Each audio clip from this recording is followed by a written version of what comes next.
The message came on a Tuesday. It crackled through every radio telescope on Earth at the same moment.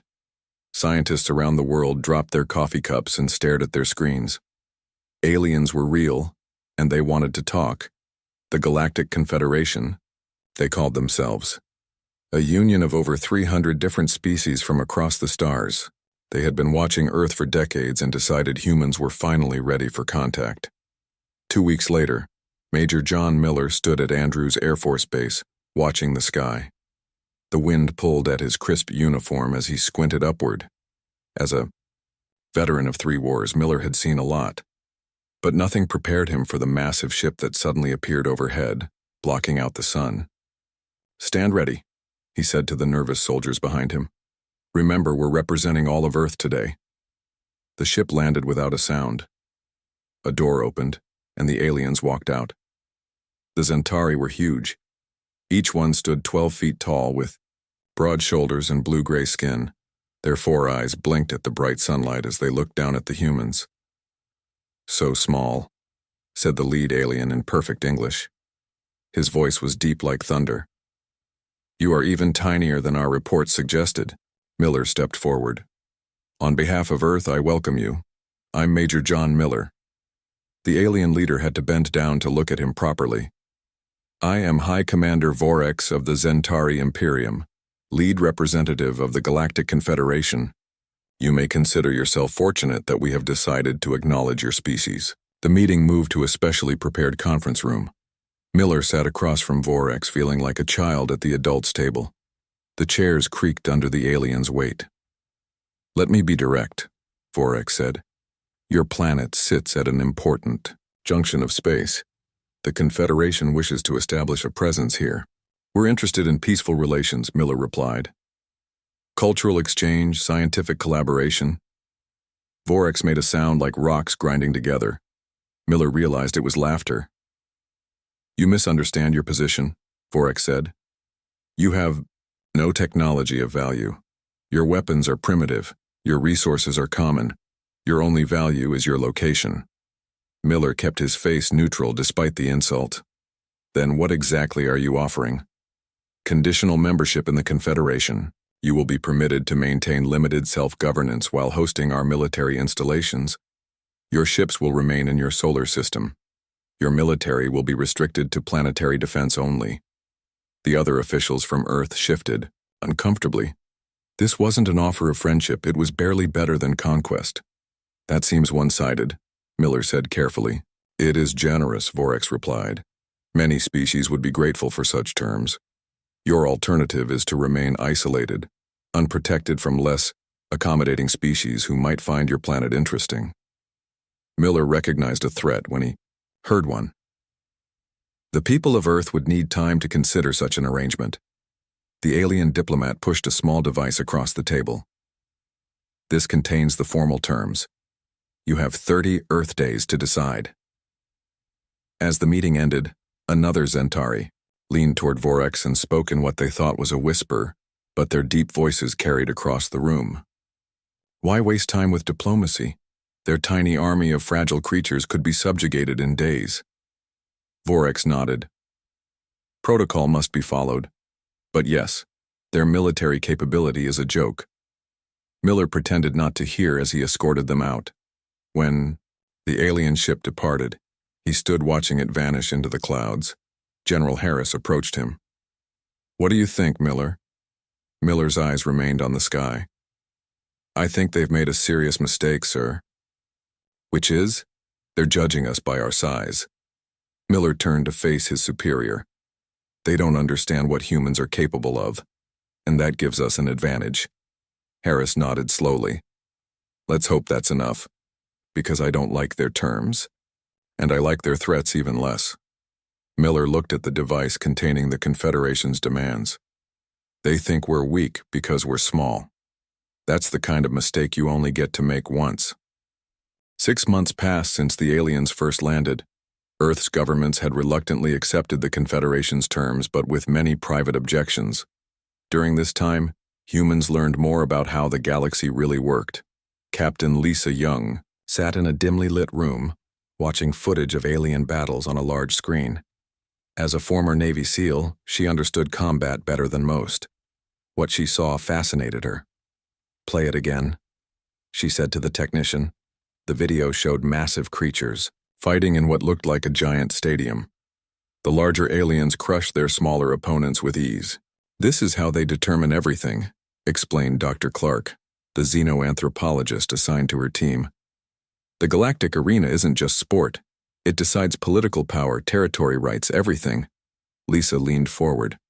"So species that perform well in combat get more say in Confederation matters?" "Exactly. The Zentari have held the top position for over 200 years. Nobody can match their physical strength." Lisa had spent weeks studying these arena battles. Something about them seemed off to her trained eye. The aliens fought with impressive strength but very basic tactics. "They're all brute force," she muttered. "No finesse, no real strategy." Later that day, she walked into a meeting with Earth's Defense Council. Major Miller was there, along with representatives from the world's top military powers. "We've received an interesting message," said General Harris. "The Confederation has invited Earth to send a team to the next Galactic Arena competition." "They expect us to compete against these giants?" someone asked. "It's not really an invitation," Miller explained. "It's a requirement of our membership, but they don't expect us to win. They're looking to humiliate us." Lisa cleared her throat. "Request. Permission to speak, sir." General Harris nodded. "I've been studying the arena battles," she said. "The other species only value size and strength. They have no concept of advanced tactics or strategic thinking." She pulled up her own videos on the main screen. "Watch how they fight. It's all direct confrontation. They don't use terrain, they don't flank, they don't coordinate small unit actions." The room fell silent as military leaders from around the world recognized what she was saying.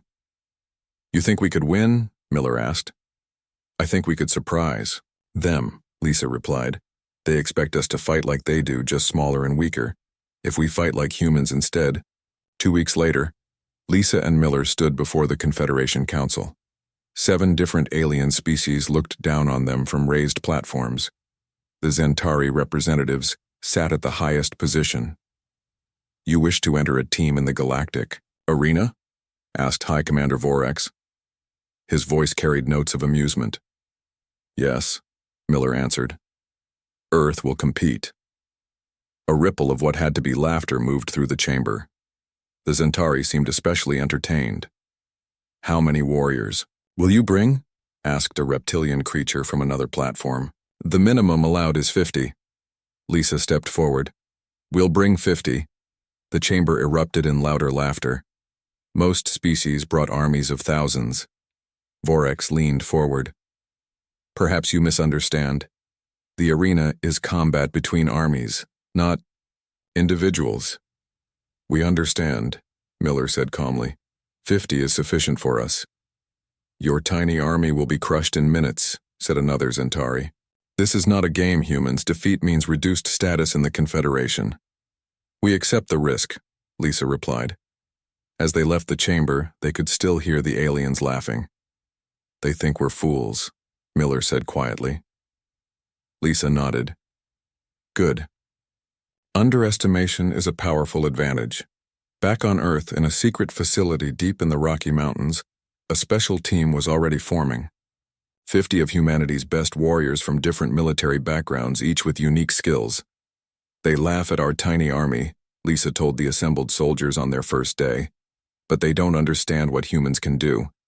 And by the time they figure it out, it will be too late."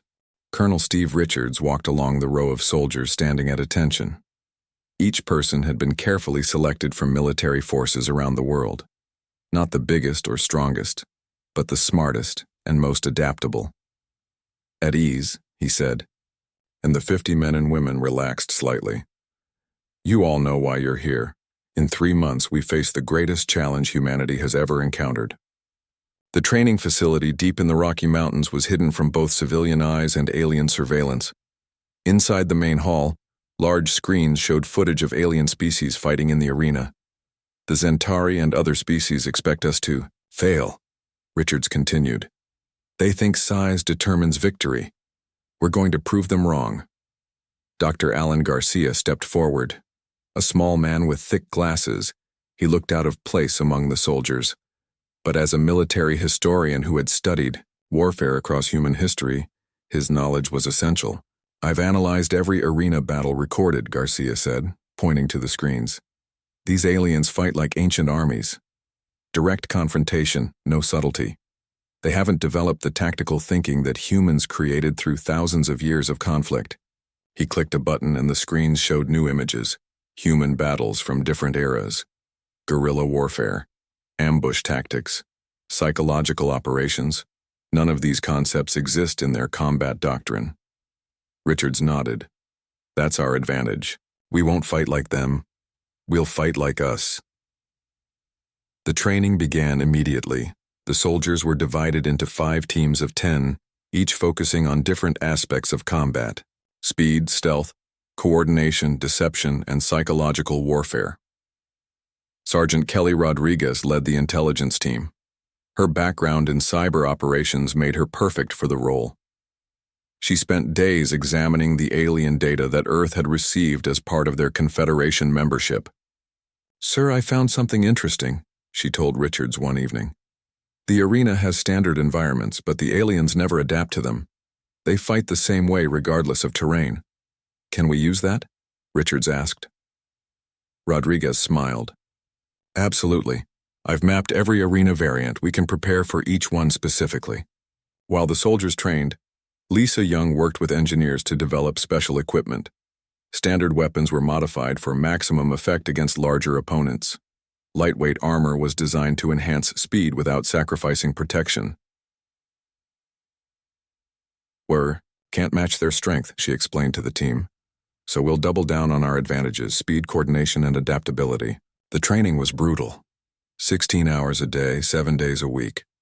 The soldiers ran drills against simulated aliens twice their size. They learned to communicate with hand signals and practiced moving as a single unit.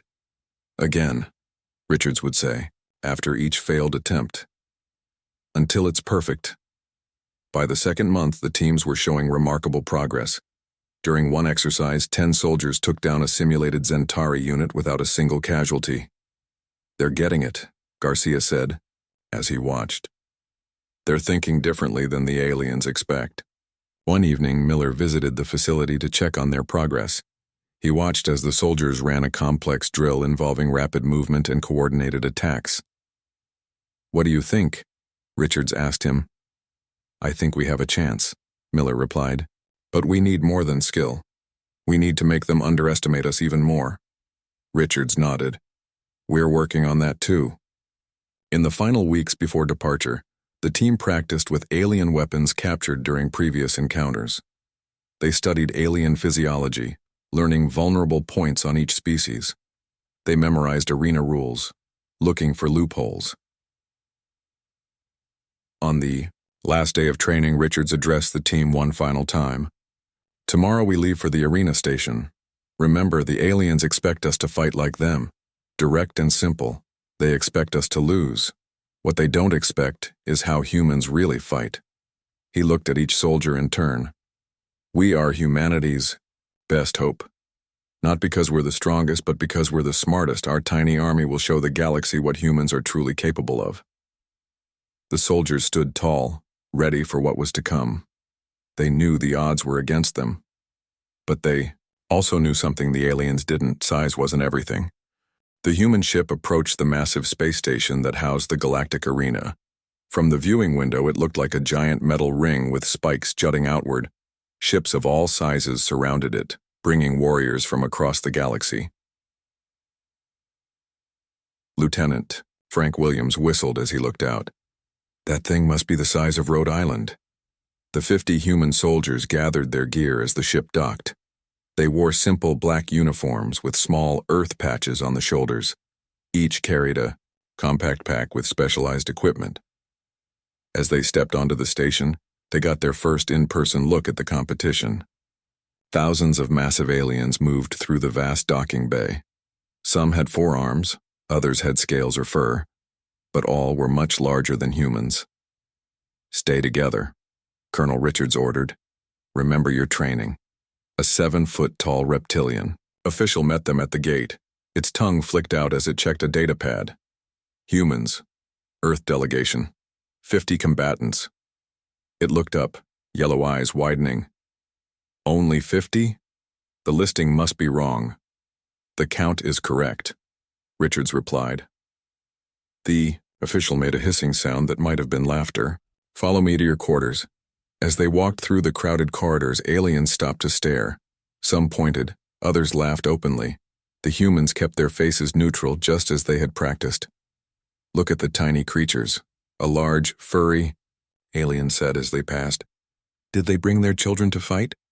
Their whole species looks like younglings, another replied. The official led them to a small room with 50 beds. Every other species had been given entire sections of the station for their thousands of warriors. Arena orientation begins in 2 hours, the official said. Combat matches start tomorrow. It paused, looking almost concerned. You understand this is not simulated combat? Warriors die in the arena.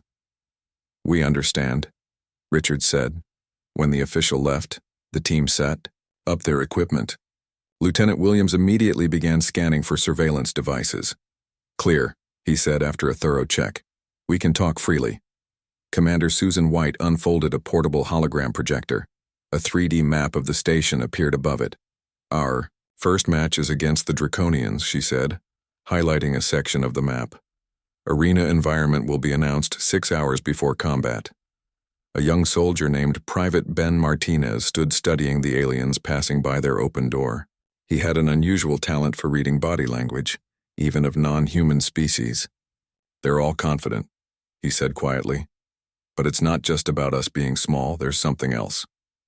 What do you mean? Rodriguez asked. The way they carry themselves. They expect to win because they always win. Fighting is simple to them. Bigger crushes smaller. They have no concept of losing to something they consider weaker. Richards nodded. That psychological weakness is as important as any physical one. They can't imagine losing to us, which means they won't be prepared when we fight differently. Later, the team went to the observation deck to watch other species train. The alien warriors were impressive, strong, tough, and armed with advanced weapons. But just as Garcia had predicted, their tactics were basic. Look at the Zentari. Captain Young pointed to a group of the 12-foot aliens practicing. All strength, no finesse. A shadow fell over them. A massive Zentari commander looked down at the humans with all 4 eyes. I am General Krax, he rumbled. My warriors have been champions for 10 cycles. I wanted to see Earth's contribution. His eyes moved over the small group of humans. I was expecting more of you. Quality over quantity, Richards replied calmly. Krax made the rumbling sound that passed for Zentari laughter.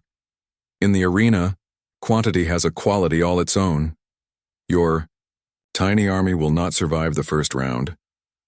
After the general left, Martinez looked thoughtful. He believes what he's saying, they all do. They think we have no chance. Williams smiled for the first time since they arrived. Good. The bigger they are, the harder they fall, Young finished. Back in their quarters, Richards gathered the team for final preparations.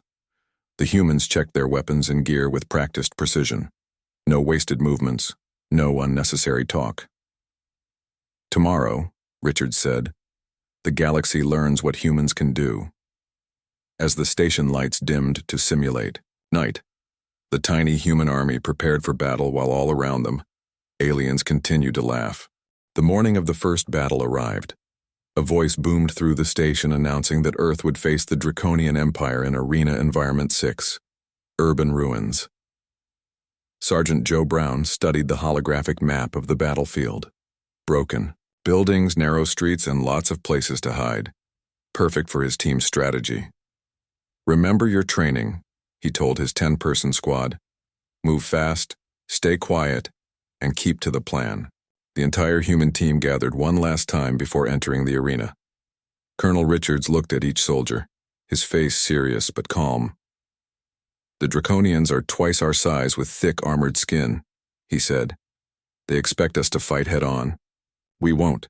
Team Alpha creates a distraction. Team Bravo sets the trap. Teams Charlie, Delta, and Echo attack from 3 directions. Questions? There were none. Every soldier knew their role. In the viewing area, representatives from hundreds of alien species gathered to watch. Most came to see the humans get crushed in their first match. A betting board showed the odds heavily favored the Draconians. Captain Young caught Major Miller's eye from across the room. He had come to observe but couldn't participate. She gave him a small nod. They were ready. The arena doors opened. On one side entered the humans, looking tiny in the vast space. On the other side came the Draconians, 200 massive reptilian warriors with green-scaled skin and heavy weapons. The crowd roared with excitement. "Begin," announced the arena controller. The Draconians charged forward in a single group, expecting the humans to do the same. Instead, the human team split into 5 groups and disappeared into the ruins. "Where are they going?" asked a confused alien observer. "They're running away." Another laughed. General Krax watched with narrowed eyes. Something wasn't right. Inside the arena, Sergeant Brown led Team Alpha through the narrow streets. They planted small devices on buildings as they moved. "Sensors in place," Brown reported through his earpiece. "Ready on your mark." "All teams in position," came Richard's calm reply. 3, 2, 1, execute." Suddenly, explosions rocked one side of the arena. Not deadly blasts, but bright flashes and loud noise. The Draconians turned as one and moved toward the sound. "They're taking the bait," Lieutenant Williams reported from his observation post. As the Draconians entered a narrow street, Team Bravo activated electromagnetic pulse devices. The aliens' advanced weapons suddenly went dead in their hands. Confusion spread through the Draconian ranks. They had never faced these tactics before. They were used to direct confrontation, not invisible attacks. "Now," Richards ordered. From 3 directions, teams Charlie, Delta, and Echo attacked. They used specialized weapons designed to penetrate the Draconians' armor at vulnerable joint areas. They moved fast, striking and retreating before the larger aliens could react. The Draconians tried to fight back, but in the narrow streets their size became a disadvantage. They couldn't maneuver quickly and kept getting in each other's way. In the viewing area, the alien audience watched in stunned silence. "What is happening?" one asked. "The small humans are winning." Private Martinez, part of Team Echo, led 3 soldiers encircling behind the Draconian commander. With precision timing, they fired stunning shots at specific nerve points Garcia had identified in their research. The massive Draconian leader fell, temporarily paralyzed. By arena rules, with their commander disabled, the Draconians had lost. "Match concluded," announced the controller. "Victory, Earth." The arena fell silent.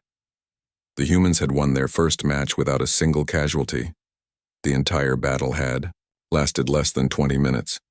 As the human team exited the arena, aliens stared at them with new eyes, some with surprise, others with concern. "How did they do that?" asked a Zentari warrior, turning to General Krax. Krax's 4 eyes narrowed. "Trickery, not real combat." Major Miller approached the human team as they returned to their quarters. "Impressive," he said. "The Confederation representatives are in shock."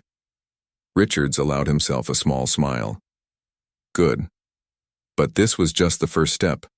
The next opponents will be watching our tactics more carefully." Captain Young nodded. "We'll need new strategies for each battle." As they walked through the station corridors, the alien laughter had stopped. Instead, curious and sometimes worried eyes followed the tiny human army that had just done the impossible. News of the human victory spread quickly through the station. Aliens gathered around screens replaying the battle, trying to understand how the tiny humans had defeated the much larger Draconians. "It was their movement," one alien observer noted. "They never stayed in one place. And they attacked in groups," added another, "always from different directions." In the human quarters, Lieutenant Amy Nelson worked with her engineering team. Their next opponent would be the Maclari, a species with advanced sensor technology that could track movement.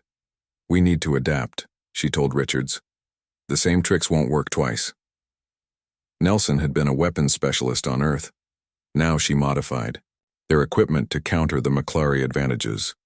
Her team created sensor jamming devices and special suits that would mask body heat. These should keep us invisible to their tracking systems, she explained. 2 days later, the humans faced the McClary in an arena environment designed to look like a dense forest. The alien audience expected the humans to lose now that the element of surprise was gone. They were wrong. Using Nelson's new equipment, the human teams moved through the forest unseen. The McClary, confused by their sensor failures, fell into carefully planned ambushes. The battle ended even faster than the first, with another human victory. After defeating the McClary, the humans faced the Vortec horde in a desert environment, then the Stone Crushers in a mountain setting. Each time they changed their approach, each time they won. 4 victories, Captain Young reported during their team meeting. We're now in the top 8. The mood on the station had changed. Aliens no longer laughed when humans walked by. Some even moved out of their way, watching them with new respect or fear. A small, blue-skinned alien approached Major Miller one day. It moved nervously, looking around to make sure no one was watching. "I am Ambassador Kell of the Thyron Collective," it said in a quiet voice. "My people are impressed by your victories." Miller nodded politely. "Thank you.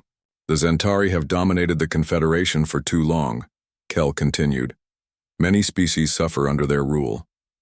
We propose an alliance with Earth." "Go on," Miller said, his interest piqued. "Share your combat techniques with us. In return, we offer advanced technology and support in the Confederation Council."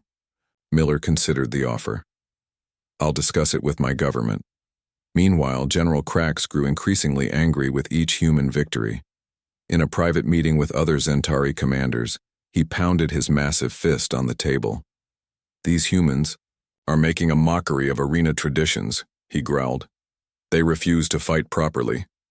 Yet they win within the rules," one commander pointed out. "Then perhaps the rules need adjustment," Krax replied darkly. In their quarters, Private Martinez noticed something concerning. "The station staff has changed our food supplies," he told Richards, "and I caught someone examining our equipment when we were at training." Richards nodded grimly. "The Zentari are getting nervous. They'll try to stop us any way they can." The next day, Earth's team received news about their semi-final opponent, the Goliath Collective, massive beings who stood 20 feet tall and had never been defeated by any species smaller than themselves.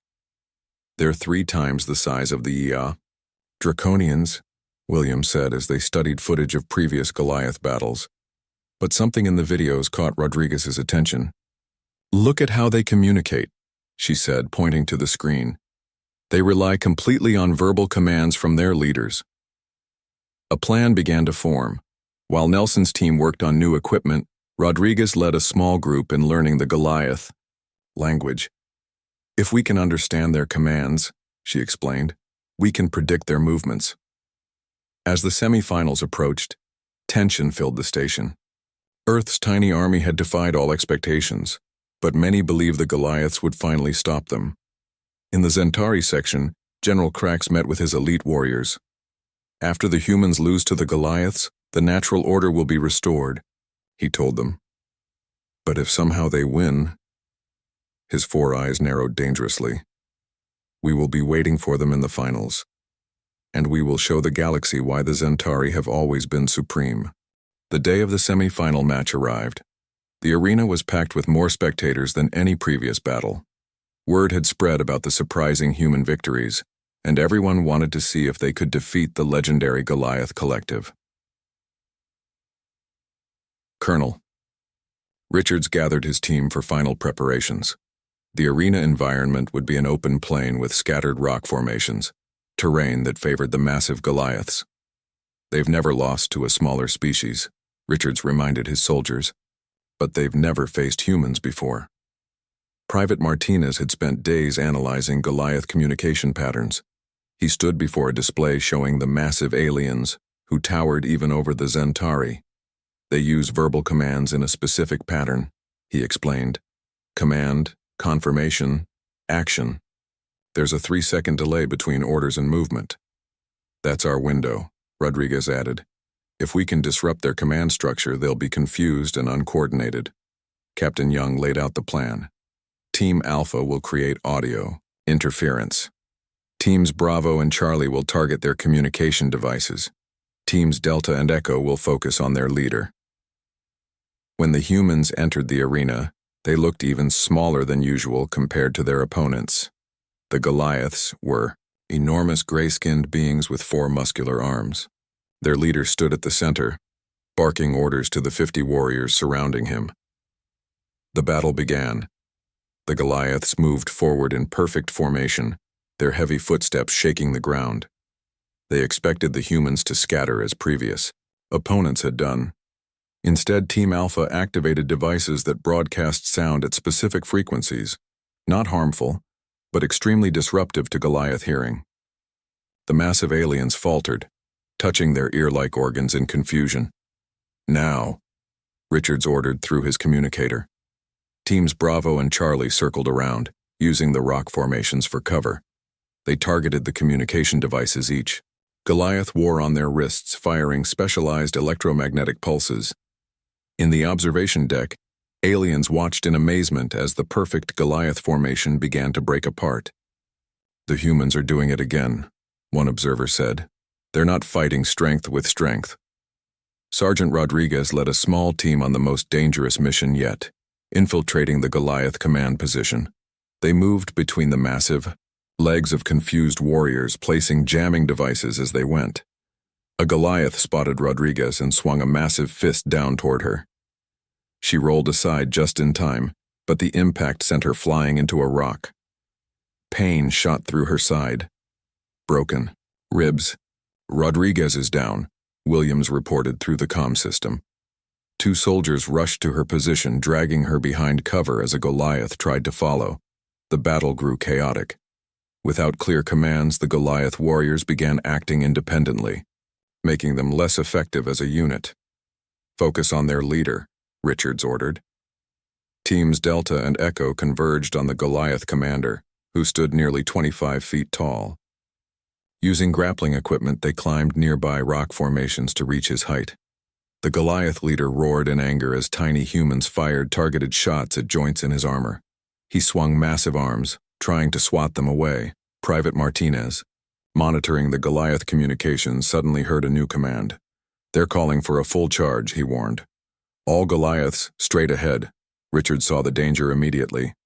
All teams, retreat to position Omega. The humans fell back to a narrow passage between 2 large rock formations, an intentional bottleneck. As the charging Goliaths tried to follow, they became stuck, their massive bodies unable to fit through the narrow space.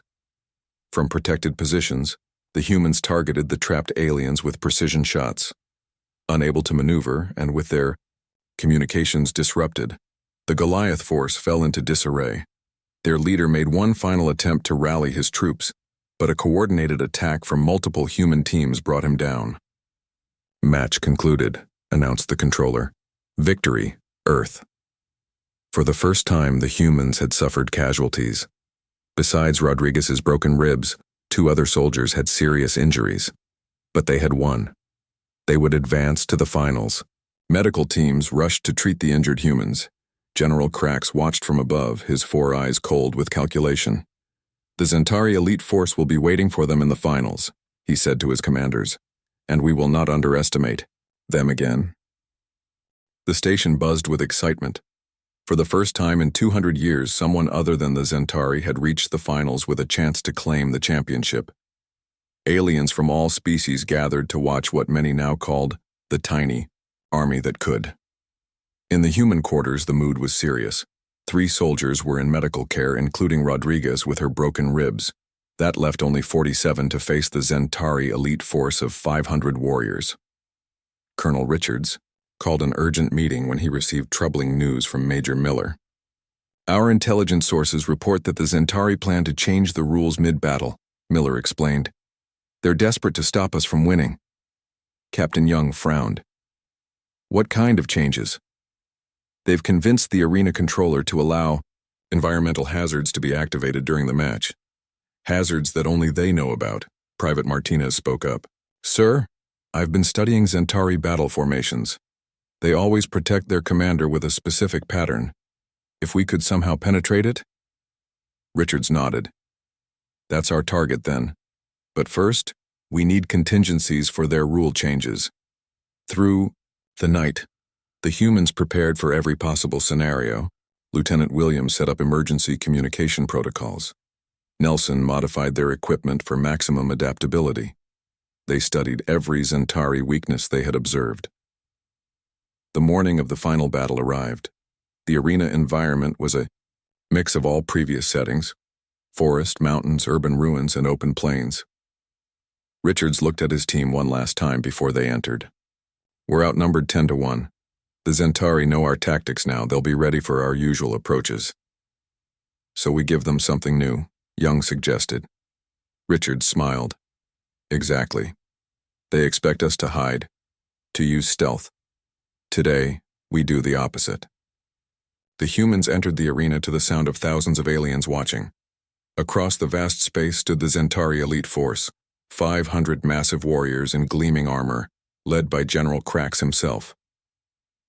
Humans, Krax called out, his voice booming across the field.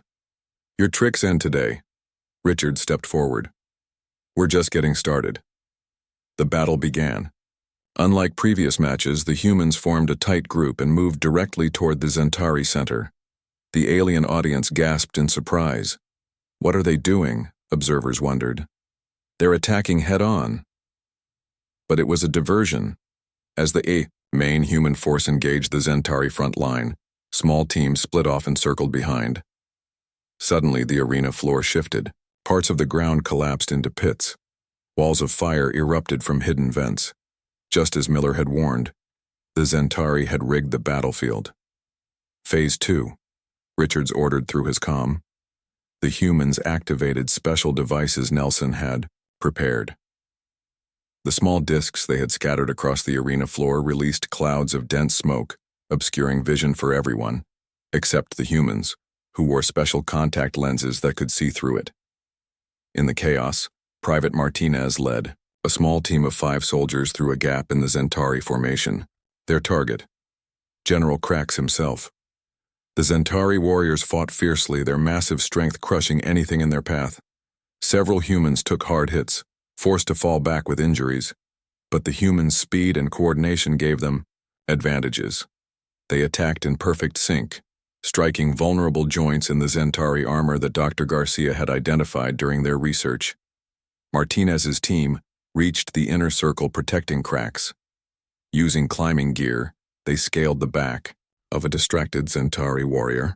From this high position, Martinez launched a specialized device that attached to Krax's command center. Package delivered, he reported. The device activated, sending an electromagnetic pulse that disabled the general's communication system. At the same time, it broadcast a message in the Zentari language. False orders that sent warriors running in wrong directions. Confusion spread through the Zentari ranks. Without clear leadership, their formation fell apart. Now, Richards ordered, all human teams converged on Krax. The general fought like a cornered animal, but he couldn't track the small, fast-moving humans attacking from all sides. With a final, coordinated strike, they brought the massive general down. Match concluded, the controller announced, shock evident even in the computerized voice. Victory, Earth. Silence fell across the arena, then erupted into thunderous noise as aliens reacted to the unprecedented outcome. As the battered but victorious human team regrouped, Major Miller approached with representatives from the Confederation Council. Council has revised Earth's membership status, he told Richards. Full rights, a seat on the military council, and equal standing with all species. General Krax, now standing again but defeated, loomed over them. How? He demanded. How did your tiny army defeat us? Miller looked up at him calmly. Size isn't everything. What matters is how you use what you have.